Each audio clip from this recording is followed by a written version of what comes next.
Ang susunod na programa ay Rated G. Ito ay pwede sa lahat ng manonood.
Mga patunay na nagiging matalino ang taong palabasa.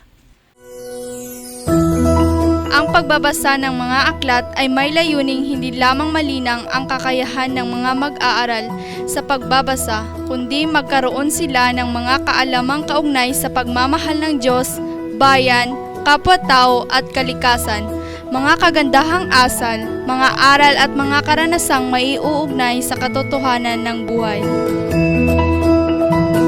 Ano ang pagbasa? Ayon kay James D. Valentin, ang pagbasa ay ang pinakapagkain ng ating utak at sa maraming pagkakataon, napatunayan nating marami sa mga nagtagumpay na tao ang mahilig magbasa. 5 layunin sa pagbabasa. Una, tayo'y magbabasa upang maaliw.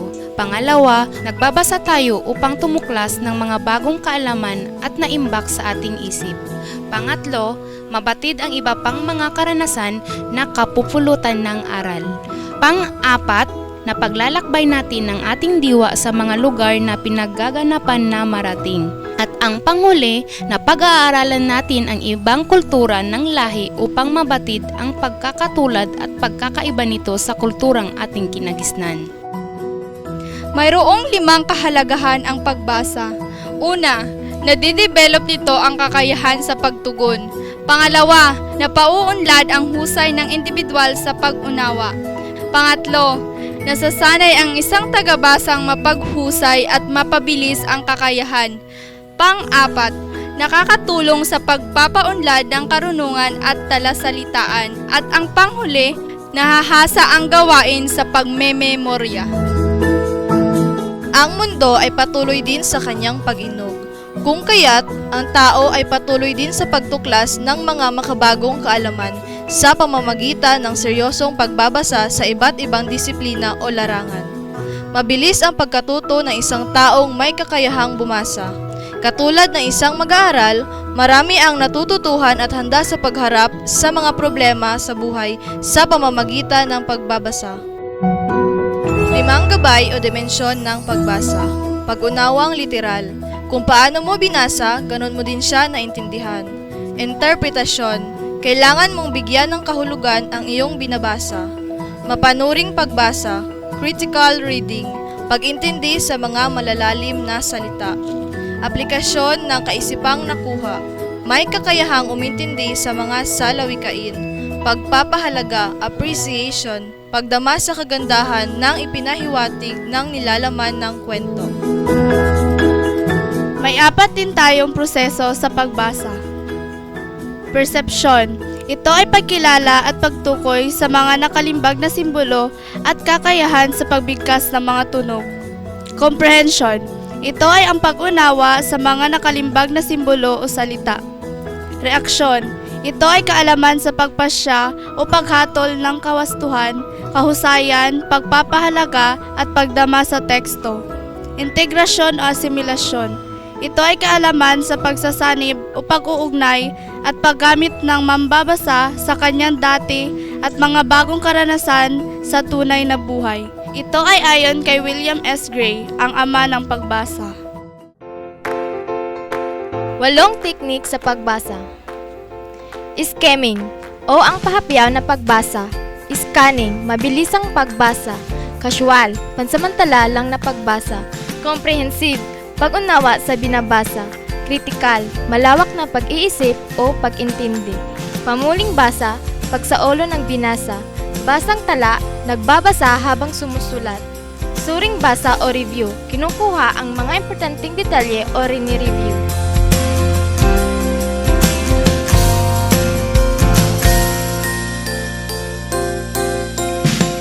Napatunayan ni Epifanio de los Santos Cristobal ang pagbabasa ay nakakatulong na maging matalino ang isang taong palabasa.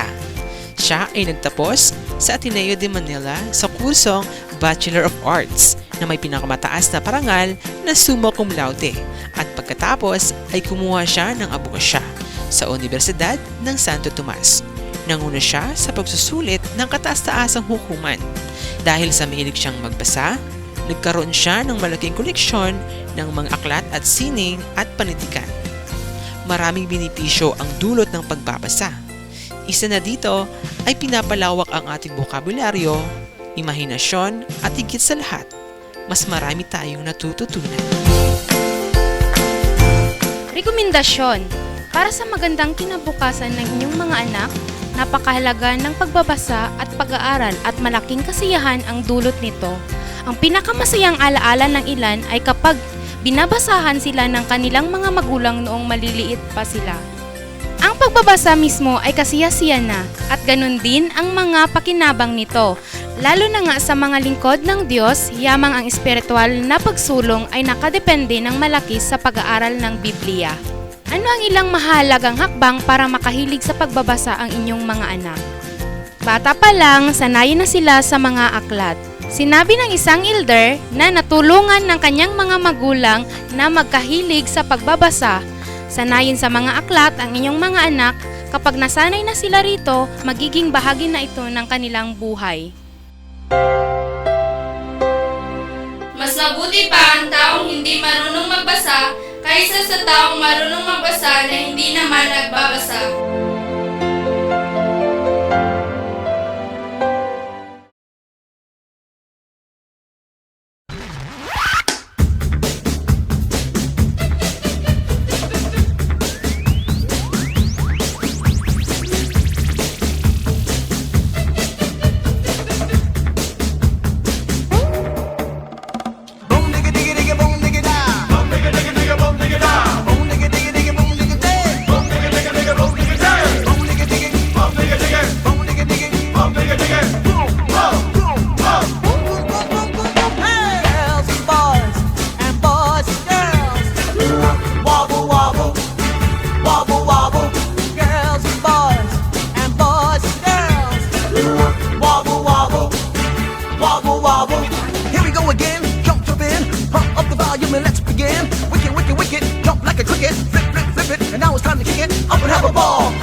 See you later, alligator.